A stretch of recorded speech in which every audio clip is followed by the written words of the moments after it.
السلام علیکم، آپ دیکھ رہے ہیں ہو کیا رہا ہے۔ میں ہوں فیصل عباسی، میرے ساتھ موجود ہیں عارف نظامی صاحب۔ بہت شکریہ نظامی صاحب آپ سے گفتگو کرتے ہیں۔ آج کے پروگرام میں کچھ ذکر کریں گے۔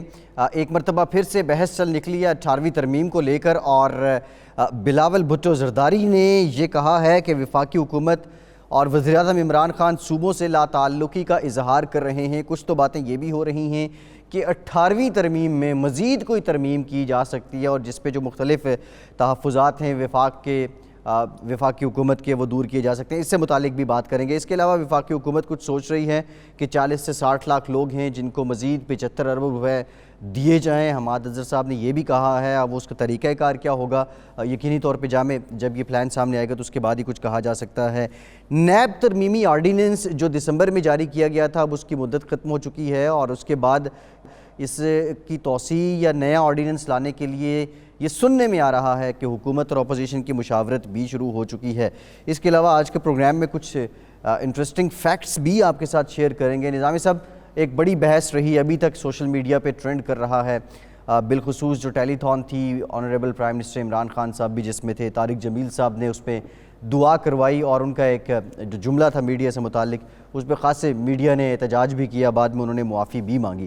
اس کی طرف بھی آئیں گے، لیکن اس سے بڑھ کے اب یہ بلاول بھٹو زرداری کا بی بی سی کو انٹرویو اور یہ 18ویں ترمیم سے متعلق پھر سے بحث نکلنا، اس میں بھی کوئی تبدیلی کی بات ہونا، کیا یہ ریالٹی ہے؟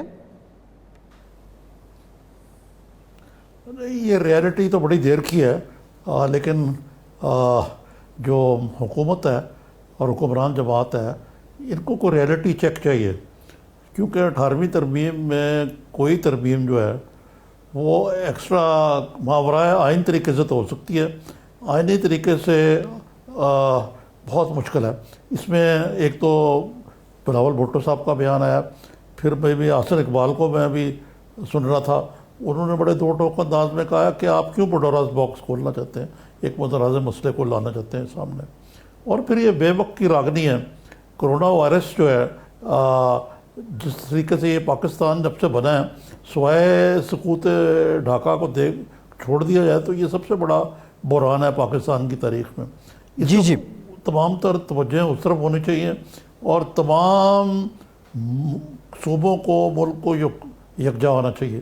لیکن اس وقت توپوں کے رخ جو ہیں وہ سندھ حکومت کی طرف ہے، وہی ایک صوبہ ہے نا جہاں ان کی حکومت نہیں ہے، اور بلوچستان میں بھی حکومت ان کی تابع ہے، اگر ان کی پارٹی کی نہیں ہے، لیکن یہ ایک عجیب قسم کا رویہ۔ بلکہ اسد عمر صاحب نے تو یہ بھی کہا کہ کرونا وائرس سے جو تجربہ ہوا ہے، اس کی وجہ سے اور بہت ضروری ہو گیا ہے کہ 18ویں ترمیم میں ترمیم کی جائے۔ اور یہ بلاول بھٹو صاحب نے ایک جو بات کہی ہے نا کہ کیا حالت جنگ میں یہ دیکھا جاتا ہے کہ کہاں یا زلزلہ ہو یا طوفان ہو یا سیلاب ہو کہ فلانا صوبہ جو ہے وہ 18ویں ترمیم میں آتا ہے، فلان نہیں آتا۔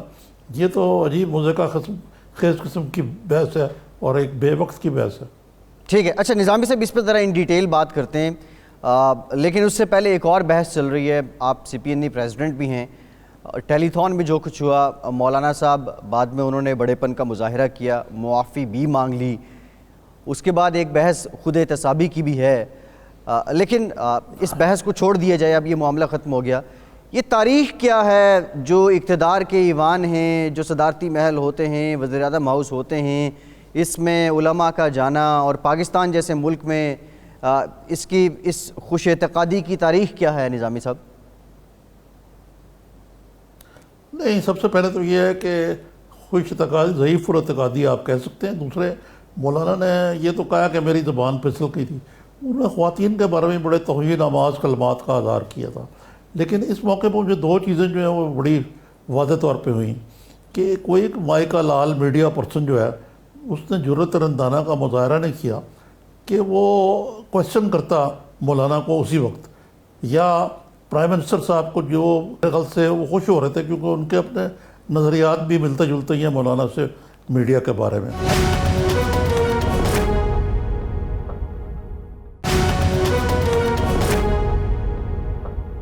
میڈیا پرسنز وہاں بیٹھے تھے، ان کا یہ کہنا ہے کہ مارجن ہمیں نہیں ملا کیونکہ وہ دعا تھی، اور اس کے بعد ٹیلی تھون ختم ہو گئی تھی، اور ویسے بھی ٹائم اوپر ہو گیا تھا، لیکن ویری نیکسٹ ڈے انہوں نے آ کے پروگرام میں یہ بات کی اور اس کے بعد جو پروگرام ہوا اس میں بھی بات کی اور انگیج کیا طارق جمیل صاحب کو.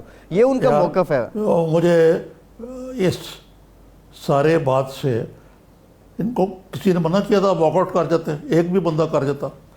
ساری بات سے مجھے چرچل والی بات یاد آ گئی. وہ ایک جو اس وقت کے وزیر اعظم تھے اٹلی یا کوئی, انہوں نے بڑی ان کی ایوان کے اندر بڑی بےعزتی کی. جب وہ باتھ روم میں گئے تو وہ بھی ساتھ والے وہ وہیں پہ موجود تھے ان کے بالکل ساتھ. تو انہوں نے کہا کہ آئی ایم سوری, میں نے بڑی آج آپ سے کچھ زیادتی کر دی. تو چرچل نے ایک بڑا بربلا فکرہ کہا. اس نے کہا بہتر ہوتا کہ آپ معافی ایوان میں مانگتے اور بےعزتی میری آپ یہاں باتھ روم میں کر دیتے. تو یہی وہی والی بات ہے کہ بعد میں آپ اپنے پروگرام پہ لکیر پیٹتے رہے, سانپ تو نکل گیا. ایک چینل میں تو مولانا نے یہ بھی کہہ دیا, میری زبان پھسل گئی. لیکن آپ جو دوسری بات کر رہے تھے مجھ سے, وہ میں یہ کہنے کی کوشش کر رہا تھا کہ جو سرکاری پیر جو ہیں وہ تقریباً پاکستان میں کئی ادوار میں بڑے مؤثر رہے ہیں. اور آپ کو یاد ہوگا کہ بلکہ آپ سے پیدا ہونے سے پہلے کی بات ہے کہ عامر مطلق ایوب خان نے کہ پیر تھے, پیر آف دیول شریف. پھر آپ آگے آ جائیں, جنرل ضیاء الحق تو خود ہی پیر ہے, تسمہ پات ہے. انہوں نے تو ایک پیروں فقیروں مشائخ کو ایک نئی درجے پہ لا کھڑا کیا اور آج تک اس سے وہ نیچے نہیں اترے. ان کو ایک امپورٹنس دی. اور ساتھ ہی ساتھ آپ میاں نواز شریف کو دیکھیں.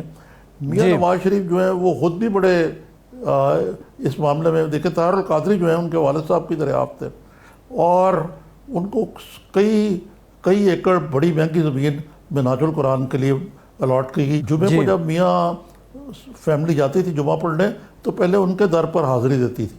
پھر وہ بھی اتنے بڑے ہو گئے کہ وہ ایک موقع پہ انہوں نے یہ فلمی شعر پڑھا کہ ہم اپنے آخری خطبہ جمعہ میں, ہم چھوڑ چلے ہیں محفل کو, یاد آئیں کبھی تو بلا لینا. اور انہوں نے اپنے رستے جدا کر لیے. پھر میاں نواز شریف نے تبلیغی جماعت کو کئی سینکڑوں ایکڑ دیے, ان کو دوام بخشا. اور پھر کئی اور مطلب ایک ان کے اور پیر تھے سالار شریف جو کہتے ہیں کہ ڈنڈا مارتے تھے. تو پھر ایک ایبٹ آباد میں پیر تھے جو میرے خیال سے جو ان کے سن ان لا ہیں ان کے علاقے سے. تو یہ تو رہی ہے روایت. لیکن مانسیرا سے دھنکا شریف, مانسیرا میں دھنکا شریف میں وہ ڈنڈے چھڑی والے پیر صاحب. جی ہاں. لیکن میں آپ کو محترمہ بے نظیر بھٹو شہید کی دلچسپ بات بتانا چاہتا ہوں کہ جب وہ واپس بھی آ گئی تو ان کا اقتدار ضیاء الحق کے پاس تو ضیاء الحق کو پورا کنٹرول تھا. اور وہ لگ رہا تھا کہ شاید ضیاء الحق کے ہوتے ہوئے اقتدار میں مشکل ہے. تو ان کو کسی نے بتایا کہ چاٹگام میں ایک پیر صاحب ہیں, ان کی بڑی گاڑی نظر ہے. تو وہ آل دا وے بنگلہ دیش گئیں اور وہ چاٹگام کے پیر کے پاس گئیں. انہوں نے کہا کہ جس دن آم پھٹیں گے آپ اقتدار میں آ جائیں گی. محترمہ بے نظیر بھٹو کو بالکل سمجھ نہیں آئی کہ یہ کیا معاملہ ہے. تو وہ واقعی یہ ہوا کہ جب ضیاء الحق کا طیارہ جو ہے 17 اگست 1988 کو جب وہ پھٹا تو اس کے اندر کچھ آم رکھے گئے تھے جس کے اندر آم کی پیٹیوں میں کہتے تھے کہ ان میں دھماکہ خیز مواد یا کوئی بم رکھا گیا تھا. تو یہ تو ہوا بے نظیر. پھر بے نظیر جاتی تھی وہاں جو اسلام آباد میں پیر ہیں ان کے پاس اکثر بطور وزیر اعظم بھی. جی گولڑا شریف بری امام. پھر ایک اور نہیں ان کا کچھ بری امام کے مزار پہ جاتی تھی, پیر پہ نہیں. جی پھر ایک صاحب تھے ایکسن کالج میں میرے واقف تھے, جہانگیر ابراہیم, وہ بھی ان کے پیر بن گئے. اب ان کا انتقال ہو چکا. تو میں نے پوچھا ایک دن جہانگیر صاحب یہ تسی کتوں تے پیر ہو؟ کہنے لگا میں بس چنگی گلاں دستا بی بی نوں تے زرداری صاحب نوں, پیر ویر میں کوئی نہیں. انکاری بھی تھے کہ میں پیر ہوں. لیکن ایک دن کہتے کہ مجھے بے نظیر عمرے پہ لے گئیں تو میں گر پڑا اور بے ہوش ہو گیا. جب میں نے کھولی آنکھیں تو میں نے دیکھا کہ ساری حکومت کی, پاکستان کی حکومت, سیکٹری وزیر ان کو اٹھانے کے لیے کھڑے ہوئے تھے. تو یہ ان کی شان بان تھی. تو یہ میرا مقصد کہنے کا ہے کہ جو سیاسی حکمران ہیں ان کو کیونکہ یہ خطرہ رہتا ہے کہ ان کو چھٹی کرا دی جائے گی, ان کو ایک غیر برئی قوتوں کی کوئی روحانیت کی طرف رجحان ہو جاتا ہے. اب پرائم منسٹر ہمارے جو عمران خان صاحب ہیں اگر انہوں نے بھی صاحب کو پیر چنا ہے تو کوئی اتنا اچھا انتخاب نہیں ہے. بائی دا وے یہ پیر صاحب جو ہیں لوگوں وہ عمران خان کی خوشامد کے لیے انہوں نے کہا کہ جناب یہ صرف ایک ہی وہ ایماندار آدمی ہے، لیکن آپ نے دیکھا ہوگا کہ وہ میاں نواز شریف کے بھی ان کی جو جی اہلیہ کا انتقال ہوا، جنازہ پہنچانے پڑا تو چودھری برادران کے بھی بڑے قریب ہیں، لیکن اب وہ سرکاری پیر بن گئے ہوئے ہیں. اور اچھا وہ نظامی صاحب اس طرح کے لوگوں سے بچنا چاہیے. اور یہ میں میں ایک بات آخری کہتا چاہوں صرف جی کہ یہ لوگوں یہ عمران خان صاحب لوگ کہتے ہیں کہ یہ بڑے ایماندار ہیں، لیکن آپ کو پتہ ہے موصوف خود جو ہیں کروڑ پتی ہیں. یہ بات آپ کو معلوم ہے؟ جی ایسا ہی ہے نظامی صاحب. ہاں تو پھر بتائیے مجھے، تو پھر بتائیے کہ یہ کہنا کہ جی ایک اپنے گربان میں جھانکے نہیں دیکھتے یہ لوگ، دوسروں کو مورد الزام ٹھہراتے ہیں. اچھا اس میں نظامی صاحب دیکھیں دو باتیں. ایک تو انہوں نے یہ کہا جو نواز شریف صاحب کے ساتھ ان کی جو قربت تھی اس سے متعلق طارق جمیل صاحب یہ کہتے ہیں کہ میں جب بھی گیا تو میں اللہ کے لیے وہاں گیا اور میں نے نواز شریف صاحب کو کوئی نصیحت ہی کی ہے. اور دوسرا جو ان کے خود امیر ہونے کی بات ہے تو یہ بتاتے ہیں کہ خاندانی طور پہ زمیندار ہیں اور وہاں سے ان کو اچھے خاصے پیسے بھی آ جاتے ہیں. یہ بھی سلسلہ ہے. لیکن اب یہ جو دیکھیے جی یہ بتائیے میں ان کے فیملی کو بھی جانتا ہوں ذاتی طور پہ. جی ٹھیک ہے کھاتے پیتے زمیندار ہیں، لیکن آپ کو معلوم ہے کہ ذمہ داری سے اس قسم کی دولت جو ہے وہ نہیں آتی. میں یہ نہیں کہہ رہا کہ انہوں نے کوئی ناجائز ذرائع سے کمائی ہے، ہو سکتا ہے کاروبار کرتے ہو سکتا ہے ویسے ہی لوگ ان کے چڑھاوے دے جاتے ہوں، کیونکہ لوگ تو ان میں بہت بلیو کرتے ہیں. ضعیف الاعتقادی کا ایک یہ بھی تو تقاضا ہے. تو میں ان پہ کوئی اس قسم کا الزام یقیناً عائد نہیں کر رہا کہ وہ کوئی کرپٹ آدمی ہے. میرے پاس کوئی ایسی ڈیفینیشن یا کوئی ثبوت نہیں ہے، لیکن اتنے اللہ لوگ بھی نہیں جتنا وہ ظاہر کرتے ہیں. اچھا نظامی صاحب ایک اور ڈیولپمنٹ ہے، وہ فردوس عاشق اعوان صاحبہ سے متعلق اس پہ بات کرنے سے پہلے ذرا یہ دیکھ لیتے ہیں آپ نے کہا کیا تھا، پھر اس کے بعد آ کے بات کرتے ہیں. میں تو یہ بھی سن رہا ہوں کہ وزیر اطلاعات کے بارے میں محترمہ فردوس عاشق اعوان اسپیشل اسسٹنٹ جو ہیں ان کا بھی سامان باندھا جا رہا ہے. آپ کی بات سن، یہ آپ خبر دے رہے ہیں؟ خبر ہے یا آپ میری ناقص ریومر ہے؟ نظامی صاحب یہ دوسرا مہینہ تھا، 24 تاریخ تھی اور بالآخر وہ گھڑی آ گئی. یہ سارا جو معاملہ پکا اس سے متعلق بتا دیں، یہ کہاں سے شروع ہوا اور اب اس نہج پہ پہنچا کہ ڈاکٹر صاحبہ آپ جو ہیں وہ معاون خصوصی نہیں ہیں اور معاون خصوصی کے عہدے سے انہیں ہٹا دیا گیا ہے. شبلی فراز کو وزیر اطلاعات لگا دیا گیا ہے اور اس کے ساتھ ساتھ عاصم سلیم باجوہ صاحب جو ہیں وہ معاون خصوصی اطلاعات لگا دیے گئے ہیں. تو یہ اب ڈیولپمنٹ ہوئی ہے ریسنٹلی. آپ کے پاس کیا اپڈیٹس ہیں ابھی ان حالات میں فردوس عاشق اعوان کا جانا کیوں لازم ہوا؟ میں آپ کو عرض کروں کہ عمران خان صاحب ان کی اگرچہ انہوں نے بڑی محنت کی ہے اور انتہائی ہر وقت وہ 24 گھنٹے ٹیلی ویژن پر فروغش رہتی تھی، لیکن جہاں تک منسٹری کا تعلق ہے اس معاملے سے بالکل وہ انہوں نے اپنے آپ کو دستکش کیا ہوتا. اب آپ کو پتہ ہے کہ بطور CPNE کے صدر کے آج کل ہماری مذاکرات چل رہے ہیں حکومت کے ساتھ پرانے اخبارات اور میڈیا کے ڈیوز کے حوالے سے، اور ایک کمیٹی بنی جس میں CPNE کے صدر کے طور پہ، پھر PBA کے شکیل صاحب ہیں وہ تھے، حمید ہارون صاحب APNS کی نمائندگی کر رہے تھے. اور آپ میٹنگ کون لے رہا تھا منسٹری انفارمیشن میں؟ جی کون؟ شفقت محمود جو وزیر تعلیم ہے، جو انہوں نے ایک میٹنگ لی تو اس میں فردوس عاشق اعوان نظر نہیں آئی مجھے. وہ ایک کمرہ ہے وہاں پہ میٹنگ روم میں جہاں میری بھی تصویر لگی ہوئی ہے بطور وزیر اطلاعات. اس میں میٹنگ ہوئی. اب ان کی محترمہ کی تصویر بھی پہلے لگی ہوئی، پہلے بھی نہیں ہے، تو وہ بالکل آخر میں میٹنگ میں شریک ہوئی آ کے.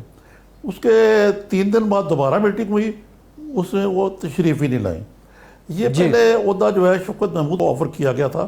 شفقت محمود صاحب نے کہا میں تعلیم میں بہت اچھا کام کر رہا ہوں، تو انہوں نے یہ بھاری پتھر جو ہے وہ کیا کہتے ہیں چون کے چومے بغیر ہی چھوڑ دیا.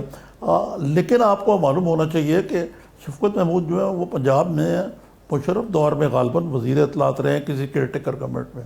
ان جی کو جی اچھی طرح علم ہے کہ یہ جو ہے نا یہ ایک تھینکلیس جاب ہے. یہ منسٹری خالہ جی کا گھر نہیں ہے. نظامی صاحب اس کو لڑائی پکڑا ہے.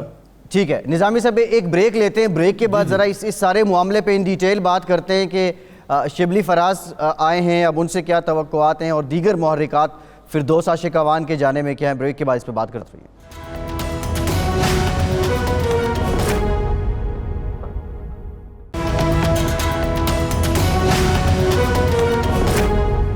بریک کے بعد ایک بار پھر سے آپ کو خوش آمدید کہیں گے. نظامی صاحب بریک سے پہلے ہم آج کی اہم پیش رفت سے متعلق بات کر رہے تھے. فردوس عاشق اعوان صاحبہ کی چھٹی ہو گئی ہے. ایک تو یہ بتا دیں یہ کیا باسی کڑی میں ابال آیا ہے یا یہ پہلے سے طے تھا یا حالیہ کچھ جو کارکردگی تھی ڈاکٹر صاحبہ کی وہ کوئی تسلی بخش نہیں تھی؟ یار یہ باسی کڑی میں نہیں, یہ فریش کڑی میں ابال آیا. میں آپ کو بہت پہلے بتا چکا تھا کہ ان سے کوئی خوش نہیں تھا. پی ٹی آئی میں جو اکثر لوگ تھے وہ ان کے خلاف تھے. جو مقتدر قوتیں ہیں وہ بھی ان کے حق میں نہیں تھیں. وہ کوشش بڑی کرتی تھی لیکن وہ جو پی ٹی آئی کا اپنا ایک ہے ایتھوس اس کے اندر فٹ نہیں ہوتی تھی. یہ تو ہوا ایک مسئلہ. دوسرا مسئلہ یہ تھا کہ وہ اسپوکس مین کے طور پہ تو بہت فعال تھیں لیکن جو نٹی گریٹی ہے منسٹری آف انفارمیشن کی اس پہ ان کی کوئی خاص گرفت نہیں تھی. اس کا ایک مظہر جو میں نے آپ کو ابھی عرض کیا کہ شفقت محمود صاحب کی ضرورت کیوں پیش آئی کہ وزیر تعلیم ہوتے ہوئے وہ میڈیا کے معاملات پہ ان کو بیچ میں ڈالا گیا. تو یہ ساری باتیں جو ہیں ان کی, میں تو صرف اس بات پہ حیران ہوں کہ اتنی دیر کیوں لگی. میری اطلاع تو فروری کی تھی جیسے آپ نے بتایا کہ وہ فارغ ہو رہی ہیں اور میری اس وقت بھی مصدقہ اطلاع تھی اور میرے خیال سے انہوں نے اتنی دیر اس لیے نکالی ہے کہ پرائم منسٹر کو سمجھ نہیں آ رہی تھی کہ کس کو ان کی جگہ لائے. اب جو شبلی فراز ہیں وہ ایک پڑھے لکھے والد صاحب ہیں, ان کے خود بھی پڑھے لکھے آدمی ہیں, سلجھے ہوئے آدمی ہیں, احمد فراز کے صاحبزادے ہیں. جی وہ میرے خیال سے بہت اچھی چوائس ہے. لیکن اس سے بڑھ کے جو عاصم سلیم باجوہ کا آنا ہے اس سے آپ کو اندازہ ہو جائے گا کہ محترمہ فردوس عاشق اعوان کیوں گئی. عاصم سلیم باجوہ جو ہے صدر کمانڈ کے کور کمانڈر رہے, اس سے پہلے کمانڈر رہے. آج کل وہ سی پیک اتھارٹی کے چیئرمین تھے. اس سے پہلے وہ D G I S P R تھے اور اس کے بعد شاید آصف غفور صاحب آئے تھے. بطور D G I S P R میں اس میں مجھے کہنے میں کوئی بھاک نہیں ہے کہ انہوں نے جس انداز سے میڈیا کے ساتھ تعلقات کارے بنائے, ہر آدمی کے دفتر بن جاتے تھے, ان کے فونوں کا جواب دیتے تھے اور اپنے باس یعنی کہ اس وقت جنرل راحیل شریف جی ان کے راحیل شریف کے معاملات کو یا فوج کے امیج کو بلند کرنے میں انہوں نے بڑا کلیدی کردار ادا کیا تھا. اگرچہ وہ کوئی پروفیشنل میڈیا پریکٹیشنر نہیں تھے لیکن انہوں نے بہت کچھ سیکھا اور میڈیا آج بھی ان کو یاد کرتا ہے کہ وہ ایک بہت اچھے D G I S P R تھے. جی جی اگرچہ جو موجودہ ہیں یہ بھی ایک اچھا آغاز ہے لیکن ابھی تو وہ نئے آئے ہیں نا. جی اچھا نظامی صاحب ٹھیک ہے آپ ڈسپلن کی بات کر رہے ہیں, کوارڈینیشن کی بات کر رہے ہیں, لیکن اس میں ایک اور معاملہ بھی ہے. اب شبلی فراز صاحب کی جو شخصیت ہے قدرے دھیمے ہیں, پڑھے لکھے ہیں, وہ انگریزی میں سفسٹیکیٹڈ ہیں.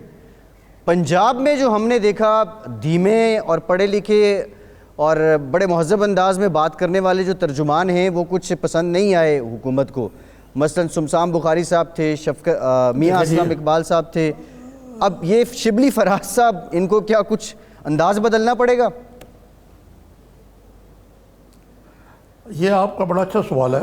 اس کی وجہ یہ ہے کہ شبلی فراز کو انداز بدلنا کیا, میرا خیال سے پرائم منسٹر کو احساس ہوا ہے کہ یہ گالم گلوچ تانے بازی کی جو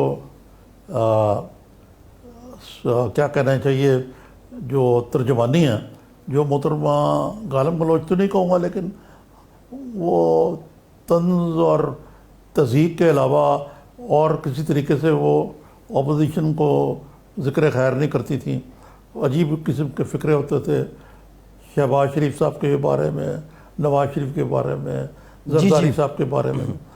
تو آیا اگر میں تو امید یہ رکھتا ہوں کہ شبلی فراز جیسے جو ہے شخص ہیں وہ واقعی وہ رول ادا کریں گے جو ایک اچھی سلجھی ہوئی سیاسی حکومت کا ایک سلجھے ہوئے وزیر بالکل ٹھیک ہے اطلاعات کا ہونا چاہیے. کیونکہ دیکھیے بات یہ ہے کہ جو وزیر اطلاعات ہیں وہ میڈیا سے ڈیل کرنا ہے ان کو. وہ یہ اس لیول پہ لے آنا, وہ تو پھر آپ کے پاس شہباز گل اس کام کے لیے موجود ہیں, ان کی بھی کوئی نوٹیفائی کر دینی چاہیے. نہ ان کے پاس عہدہ ہے نہ کچھ ہے, وہ پھر بھی ترجمان بنے ہوئے سیلف اسٹائلڈ. نظامی صاحب یہ جو شہباز گل صاحب پہ آپ بات کر رہے ہیں, کسی دن ڈیٹیل میں بات کریں گے ان پہ. شہری رحمان صاحبہ نے ہمیں جوائن کر لیا ہے, سینیٹر ہیں, آنریبل سینیٹر پاکستان پیپلز پارٹی سے تعلق. بہت شکریہ شہری صاحبہ آپ سے بھی گفتگو کرتے ہیں. نظامی صاحب, اب یہ شبلی صاحب ان کے کولیگ بھی ہیں سینٹ میں, تو میرے خیال شہری صاحبہ سے ہی ان سے ہی جانتے ہیں کہ یہ پیش رفت کیسی ہے, اپوزیشن اس کو کیسے دیکھ رہی ہے. جی شہری رحمان صاحبہ السلام علیکم. السلام علیکم عارف صاحب, کیسے ہیں؟ وہ آپ تھوڑا بہت اور ٹھیک ہے. وہ کہتے ہیں نا ایک شعر ہے, بہت دیر کی مہرباں آتے آتے, آپ بڑی لیٹ آئی ہیں آج, ہم تو بڑی دیر سے انتظار کر رہے تھے آپ کا. یہ شبلی فراز آ گئے ہیں محترمہ فردوس عاشق امان کی جگہ پہ, اور ساتھ ایک نیا تجربہ ہوا ہے, ایک اسپیشل اسسٹنٹ آ گئے ہیں Asim Saleem Bajwa, retired lieutenant general جو ہیں, وہ جو پہلے D G I S P R بھی رہے. تو آپ کیسے دیکھتی ہیں اس تبدیلی کو؟ جی دیکھیں, جہاں تک وزارت اطلاعات ہے اس میں تو میں سمجھتی ہوں کوئی معتدل ہی ترجمان ہونا چاہیے جو سب کے ساتھ ڈیل کر سکیں اور اپنا خندہ پیشانی سے بات کر سکیں, اور حکومت کا جو موقف ہے اور سب کو ساتھ لے کے چل بھی سکیں, میڈیا کے ساتھ بھی ایک رابطہ رکھیں, اور اپنی ایک پرسنالٹی بھی ہوتی ہے جو میں پھر کہوں گی معتدل ہونا ضروری ہے, میں سمجھتی ہوں. تو اور فردوس بی بی کے ساتھ یہ ہو گیا تھا کہ کچھ انتہا کی باتیں ہو گئی تھیں اور کچھ بد کلامی ہونے لگی تھی میڈیا کے ساتھ بھی, اور اپوزیشن کے ساتھ تو مستقل ان کا ایک رویہ ایسا تھا کہ گتھا والا جسے کہتے ہیں. ہاں جی کافی. تو اس میں میں سمجھتی ہوں کہ شبلی صاحب کے لیے مجھے بڑی ہمدردی ہے, کیونکہ یہ جاب مجھے بالکل پسند نہیں تھا. میں تو آپ کو پتہ ہے چھوڑ کے چلی گئی تھی, اور آپ بھی کر چکے ہیں. یہ قلمدان بہت ہی ایک تھینکلیس اور مشکل قلمدان ہوتا ہے, مشکل اتنا تو نہیں لیکن تھینکلیس ہوتا ہے. آپ جو بھی کریں وہ بڑا کوئی نہ کوئی لابی آپ سے ناراض ہوتی ہے ہمیشہ. تو اور ان حالات میں جی شہری صاحب دیکھنا, جی میں یہی عرض کر رہا تھا کہ آپ وزیر اطلاعات رہی پیپلز پارٹی کے دور میں, اور یہ بھی رہی وزیر اطلاعات. یہ آپ لوگوں نے تو ان کو ڈسکارڈ کر دیا تھا, تو موجودہ حکومت کو ان میں کیا جوہر قابل نظر آیا جو انہوں نے ان کو لے لیا, اس کے باوجود کہ وہ پی ٹی آئی کی ایم این اے نہیں تھی, وہ ہار گئی تھی الیکشن جو ہے, شاید اس وقت ممبر بھی نہیں تھی. بس عارف صاحب آپ کو تو پتہ ہے کہ ہمارے بہت سے ان الیکٹڈ لوگوں کو لینے کا شوق تھا, الیکٹڈ لوگوں کو لینے کا شوق بھی تھا. بہت ساری پیپلز پارٹی ان کی آنکھوں میں لگتی تھی, چپتی نہیں ہوگی لیکن ابھی بھی چپتی ہے. تو خاصا انہوں نے لوٹوں کا ہار بنا لیا تھا اپنے لیے, اور میں اس طرح کی زبان استعمال تو نہیں کرنا چاہتی, مگر لگتا ہے کہ ہر قسم کا جو بھی ہمارا فرنٹ لائن ایڈوائزرز تھے یا منسٹر سے کوشش, حملے تو بہت ہوئے ان پہ, کچھ گئے بھی آپ کو پتہ ہے, تو ان کو ہونا چاہیے تھا, یہ دیکھنا چاہیے تھا ان کا ریکارڈ ہمارے یہاں سے بھی ہٹائی گئی تھی. اور خاصا آپ کو یاد ہے کابینہ میں ان کا ایک تھا. جی نظامی صاحب, مجھے معلوم ہے کچھ معاملات عجیب قسم کے تھے. اچھا محترمہ آپ یہ آ جائیے, یہ جو 18th امینڈمنٹ کے بارے میں اس کو واسی کڑی میں ابال کہہ سکتے ہیں کہ اس وقت جب کہ ملک کرونا وائرس کا شکار ہے, اور میں یہ عرض کر رہا تھا کہ شاید اس پاکستان کے کرائسس کو اگر آپ چھوڑ دیں تو یہ ملک کی تاریخ کا سب سے بڑا بحران ہے. تو ایسے وقت میں یہ بے وقت کی راگنی کیا ہے 18th امینڈمنٹ؟ اور 18th امینڈمنٹ جو ہے اتنی چکتی ہے, بلکہ یہ بھی کہا کہ جی وہ سندھ سے کوارڈینیشن ٹھیک نہیں ہوتی. آپ نے تو بڑے واضح اور دو ٹوک انداز میں کہا کہ یہ قابل قبول نہیں ہوگا. آج بلاول صاحب نے بھی بات کی ہے بڑی مدلل کہ یہ وقت نہیں ہے 18th امینڈمنٹ کو چھیڑنے کا, یہ خیر خوب سے خوب تر تو ہو سکتا ہے، لیکن ان کا کہنا تھا کہ یہ اس کو یہ بالکل ایکسیپٹیبل نہیں ہے۔ اسی طرح سے حسن اقبال صاحب نے بھی آج اس پہ بڑی تفصیل سے بات کی ہے، اور انہوں نے کہا یہ پیراڈاکس واپس کیوں چھیڑا جا رہا ہے۔ تو آپ کے خیال میں یہ کیوں، why at this time, and اس کی کیا ضرورت کیا تھی؟ دیکھیے عارف صاحب، اس حکومت نے ہمیشہ ٹائمنگ کا میں سمجھتی ہوں غلط ایک متعین کیا ہر چیز۔ ٹائمنگ سیاست میں بہت اہم ہوتی ہے، اور جب سے حکومت میں آئے ہیں انہوں نے ایک کے بعد دیگرے یو ٹرن بھی کیے ہیں، اور کافی تکلیف فیصلے ملک کے لیے بھی کیے ہیں۔ اب جو صورتحال ہے جس میں بار بار یہ بات ہو رہی ہے کہ دیکھیے آپ فورم استعمال کریں، چاہے آپ سی سی آئی کا کریں۔ آج پارلیمنٹری میٹنگ تھی ہماری کووڈ پہ، جس میں پارلیمانی ہیڈز ہوتے ہیں دونوں، سینٹ اور اس کے نیشنل اسمبلی کے، جس میں پہلے دن پرائم منسٹر آئے تو بول کے چلے گئے۔ اب دیکھیے یونٹی تو آپ کے پاس ایک بنا بنایا فورم ہے پارلیمنٹ، جہاں یہ پریزیڈینشل سسٹم نہیں ہے جہاں آپ کے لیے بڑا مشکل ہوتا ہے یونٹی بنانا۔ یہاں تو بنا بنایا ہوتا ہے، سب لوگ کمیٹی میں خاص طور پہ تیار ہوتے ہیں کہ کوآپریٹ کریں اور کوئی لائے عمل نکالے جو شراکت داری سے طے ہو سکے۔ اور جہاں تک یہ کورونا وائرس کی باتیں، دیکھیے اس سے بڑی کرائسس، آپ خود کہہ رہے ہیں، اس سے بڑی ایمرجنسی پاکستان نے بہت سالوں تک نہیں دیکھی، بڑی جنگیں لڑی ہیں۔ اور آج میں میٹنگ میں کہہ رہی تھی، میں تو سمجھتی ہوں یہ جنگوں سے بھی بدتر ہے، کیونکہ جنگوں میں آپ ابھی، میں تو 1971 وار میں 10 سال کی تھی، اس وقت تو مجھے یاد ہے کہ ریشن کارڈ ملا کرتے تھے، لوگ چینی کے لیے، آٹے کے لیے جاتے تھے اور ایک جگہ آپ جمع کر سکتے تھے۔ پھر وہ آپ نے ارتھ کویک اور فلڈ دیکھے، پیپلز پارٹی ہر جگہ سینٹرز لگ جاتے تھے، لوگ ایک دینے اور اپنا لینے اب یہاں تو یہ جو سماجی دوری اور جسمانی دوری کا مسئلہ ہے، یہ تو بہت بڑا مسئلہ ہے، اور اس میں لوگوں کو دکانیں بند رکھنا، سب کچھ کرنا، پھر ان کو کوئی امداد رسائی کرنا، یہ بہت مشکل ہے امداد منتقل کرنا۔ اب سو دس از اے بگ کرائسس، اور صوبے کہہ رہے ہیں کہ جی اگر ہم نے بہت ہی سخت اور شاید ہماری سیاسی بیس کے خلاف فیصلے نہیں کیے، مگر عوام کی وسیع تر فائدے میں فیصلے نہیں کیے اس وقت، اور شارٹ ٹرم جی ٹھیک ہے شہری صاحبہ، ایک بریک لیتے ہیں، تو ہمارے ہاتھ سے بات نکل جائے گی۔ آج بھی یہ مسئلہ ہوا کہ سی ایم کہہ رہے ہیں کہ جی ایک رات میں اتنے ہو گئے ہمارے، عباسی شہید ہسپتال سیل ہو گیا جی۔ یہاں تو بالکل بحرانی کیفیت ہونے والی ہے، ایک بریک لیتے ہیں، ابھی بھی ڈیبیٹ کر رہے ہیں نا شہری صاحبہ، ایک بریک لیتے ہیں، بریک کے بعد جب واپس آئیں گے تو اسی پہ بات ہے کہ اب وفاق کی اپنی راگنی ہے، سندھ کا اپنا الاپ ہے، اور کورونا کا کرائسس بہت گمبھیر ہے۔ اس پہ کوئی ایک نقطہ، ایک لائن پہ کیوں نہیں آ رہے؟ بریک کے بعد اس پہ بات کرتے ہیں، ہمارے ساتھ رہیے۔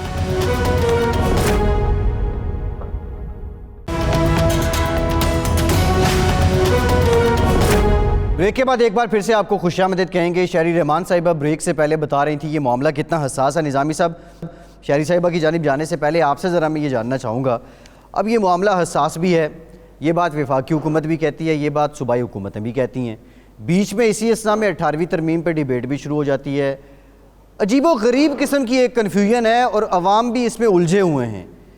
اب یہ کلیکٹیولی تمام حکومتوں پہ سوال نہیں اٹھتا کیا؟ جی دیکھیں، یہ بحث جو ہے 18ویں ترمیم کی، یہ سندھ حکومت نے تو شروع نہیں کی نا، یہ تو وفاق کی طرف سے فرمائش آئی ہے، اور یہ بڑی پرانی ہے، کوئی پہلی دفعہ نہیں 18ویں ترمیم اور NFC ایوارڈ کے بارے میں تفصیلات کا اظہار کیا گیا، اور یہ اور جو قوتیں وہ بھی یہ کہتی رہتی ہیں، اور وہ یہ ایک نیریٹو ہے کہ جی صوبوں کو بالکل امیر کر دیا گیا اور وفاق غریب ہو گیا۔ تو یہی میرا محترمہ شہری رحمان سے سوال ہے کہ 18ویں ترمیم سے اتنی زیادہ وہ کیوں ہے ایک قسم کی ڈسکمفرٹ، اور اگر اس کو تبدیلی بھی کرنے کی کوشش کی گئی تو آیا حکومت کے پاس نمبر ہے ان کے اپنے الائز جو ہیں چھوٹے صوبوں سے، کیا ان کا ساتھ دیں گے؟ نہیں عارف صاحب، بہت اہم سوال ہے۔ ایک ٹانگ پہ کھڑے ہیں، یہ نیشنل اسمبلی میں ان کی اکثریت اتنی ریزر تھن ہے، تو یہ اس طرح کے غبارے کیوں فلوٹ کرتے ہیں؟ اور دوسرا ٹائمنگ دیکھیے جب ملک کو آپ متحد کرنے کے لیے اسٹرگل کر رہے ہیں اور ابھی کرائسس کا پیک نہیں آیا ہے اور آپ اس بیچ 18ویں ترمیم جیسے پینڈوراز باکس کو کھول رہے ہیں، ایسا لگتا ہے کوئی اپنے پیر پہ کلہاڑی مارنے کے لیے چلیں. کیا آپ کو فائنانس منسٹری کے بابوؤں نے اتنا جادو کر دیا ہے کہ جی ہم سے کام نہیں ہو رہا، ہم سے ریونیوز کلیکٹ نہیں ہو رہے، ہم سے کچھ مینیج نہیں ہو رہا، ہمارا ڈیٹ جو ہے، جو قرضہ ہے، اتنا انہوں نے اونچا کر دیا ہے یہ کورونا سے پہلے بھی کہ کسی کو سمجھ نہیں آ رہا تھا کہ انہوں نے آئی ایم ایف کو جو عجیب عجیب وعدے کیے تھے وہ کیسے پورے ہوں گے، کیوں انہوں نے اس طرح کے پروگرام ایکسیپٹ کیے ہیں. تو ظاہر ہے اب آئی ایم ایف کی بھی راہ ٹپکے گی کہ یہ واپس وہی ہو جائے کہ ایک ون ونڈو سے وہ بات کرے، ون ونڈو سے سارا کام ہو. اب یہ دیکھیے، یہ کوئی آپ کسی جن کو بوتل میں واپس ٹوتھ پیسٹ کو آپ واپس ٹیوب میں نہیں ڈال سکتے ہیں. یہ ایک بہت بڑا اقدام تھا جس پر ساری پارٹیوں نے اتفاق کیا، 1 سال 90 میٹنگز کی. پھر آپ کہتے ہیں، پھر شوشا چھوڑتے ہیں، پھر اسد عمر نکل کہا کہ نہیں شہید رحمان کو پتہ نہیں تھا، ہم نے تو ایسے نہیں بولا، ایسا کوئی قدم نہیں لیا جا رہا. لیکن پھر دوسری باتیں ہیں، دوسرے لوگ راگ راپنا شروع ہو جاتے ہیں، ان کے چوزن چینلز یہ باتیں شروع کر دیتے ہیں. تو یہ ٹرائل بلون سے بات آگے نکلی، اور یہ وقت اگر ٹرائل بلون بھی ہے تو آپ یہ کون سا وقت آپ نے چنا ہے؟ جی مطلب یہ اتنے ٹون ڈیف ہیں کہ ان کو یہ سمجھ نہیں آ رہی. بڑے مجھے افسوس ہوتا ہے کہ ان حالات میں جہاں یہ جلتی پر تیل ڈالنے کے بجائے ان کو روز سن سے بات کرنی چاہیے اور پوچھنا چاہیے کہ بھائی ہم آپ کے ساتھ کیا کام کر سکتے ہیں، بجائے اس کے انہوں نے روز اپنے مسترز چھوڑے ہوئے. شہری صاحبہ، سوری، میرا آپ سے سوال یہ ہے کہ ایک بات انہوں نے کہی کہ جی نیب کے آرڈیننس پہ بات چیت چل رہی ہے، دوسرے انہوں نے کہا کہ جی شہری رحمان صاحبہ کو پتہ ہے، آپ نے کہا آپ کو کوئی علم ہی نہیں ہے اس کا. تیسرے ایک اور مسئلہ جو ہے جس کا جواب آپ کو دینا چاہیے، پارلیمنٹ کے اجلاس کے بارے میں پی ایم ایل این نے تو کہہ دیا کہ وہ ہرگز شامل نہیں ہوں گے جو ورچوئل اجلاس ہوگا، یعنی کہ اوور کیا کہنا چاہیے زوم یا اور ویڈیو لنک کے ذریعے جو اجلاس ہوگا. لیکن بلاول صاحب نے کہا کہ وہ اس پر ڈسکشن ہو سکتی ہے. تو ذرا ان باتوں کا جواب دیں آپ. جی، 2 باتیں. پہلے تو آپ نے پوچھا نیب کے حوالے سے. نیب آرڈیننس کے بارے میں عارف صاحب بہت کوئی 3.5-4 مہینے پہلے آلموسٹ ہفتے میں 2 یا 3 میٹنگ ہوتی تھی. پورے مہینے یہ میٹنگ چلی، سب کا ٹائم ضائع کیا. فاروق نائک ہوتے تھے ان میٹنگز میں ہماری طرف سے، اور میں ہوتی تھی، اور نیشنل اسمبلی سے کھٹک صاحب ہوتے تھے، پرویز کھٹک، کبھی اسپیکر، کبھی چیئرمین سینٹ ہماری طرف، مطلب سینٹ کے حوالے سے جب وہ چیئر کرتے تھے میٹنگ، اس میں لا منسٹر اور ان کے جو شہزاد ہیں، شہباز ہیں، وہ ہوتے تھے نیب والے. اب مجھے بتائیں کہ اتنی میٹنگز کر کے پھر نون والوں نے ان کو ڈرافٹ بھی دیا، ڈرافٹ نہیں، انہوں نے بہت سارے پوائنٹ دیے، تو پھر ان کا کہنا تھا کہ جی نہیں ہمیں ڈرافٹ چاہیے. ایسا لگ رہا تھا کہ میں نے کہا ہم نے ڈرافٹ پھر دے دی، فاروق نے ایک ڈرافٹ بنائی، ہم نے وہ بھی دے دی کہ بھائی لیٹس کال یور بلف. یہ پھر مگر مجھے لگا کہ یہ ٹرک کی بتی ہے. میں نے کہا آپ نے 2 مہینے سے ہمیں مطلب یکے بعد دوسرے میٹنگز میں بٹھایا ہوا ہے اور کوئی اس کا حصول نہیں ہو رہا، کوئی سامنے ہمیں کوئی جسے کہتے ہیں بتی نظر نہیں آ رہی ہے ٹنل میں سے، اور پھر خود کہنے لگے ہاں جی ابھی تو ہمیں کچھ نہیں نظر آ رہا. اور ان میٹنگز میں وہ اپنی دوسری FATF کے بلز لے آتے تھے کہ یہ آپ ہمیں پاس کر دیں اور ہمیں اس میں. تو میں نے کہا یہ آپ ہمیں فضول میں انگیج کر رہے ہیں، آپ کو کوئی بل کا پاس کرنا ہے ہمیں بتا دیں. خیر وہ نیب کا کچھ نہیں ہوا، کوئی امینڈمنٹ نہیں ہوا، کوئی بات نہیں. جی اب 3-3.5 مہینے سے کوئی ڈسکشن نہیں ہوا ہے ہمارا اس پہ، نہ نیشنل اسمبلی کے کالنگز کے ساتھ ہوا ہے نہ ہمارا ہوا ہے. جی بالکل نہیں، there has been know discussion. یہ اب یہ بات ہوئی. آئی جسٹ وانٹ ٹو سے مسئلہ اصل یہ ہے کہ وہ لیپس ہو گئے اور یہ سوئے ہوئے تھے. میں ان کو ان کے بہت سارے آرڈیننسز 3-4 اور لیپس ہو گئے جی، اور وہ ایک بڑا کانسٹیٹیوشنل آئینی ویکیوم بن جاتا ہے، اور اب یہ رینیو بھی نہیں کر سکتے کیونکہ وہ لیپس ہو گیا ہے. اب جو رینیو ہوتا ہے وہ تو اسمبلی کے سامنے تب ہوتا ہے جب وہ آلریڈی ختم ہونے والا. اچھا شہری صاحبہ اب یہ تو ظاہر ہے اور سوالات کا جواب بھی دینا. جی ہاں، آپ نے پوچھا تھا مجھ سے، آپ نے پوچھا تھا کہ ہمیں آن لائن پارلیمنٹ کے بارے میں کیا مسئلے مسائل ہیں. دیکھیے ہم تو چاہتے ہیں بہتر تو ہوگا کہ ظاہر ہے ہم وہاں ہوں اور اپنی آواز خود اپنی بات خود منوائیں. ویسے بھی لڑ کے مائک لینا پڑتا ہے. تو آن لائن جو ہمارے اجلاس ہو رہے ہیں اور اس وقت ہو رہے ہیں اجلاس نیشنل اسمبلی کے خاص طور کی کمیٹیاں جن میں سینٹ شامل ہے وہ تو چل رہی ہیں. کووڈ کی، پبلک اکاؤنٹس کی، سینٹ کی ہاؤس بزنس آن لائن ہوئی، پھر رولز کمیٹی سینٹ کی آن لائن ہوئی.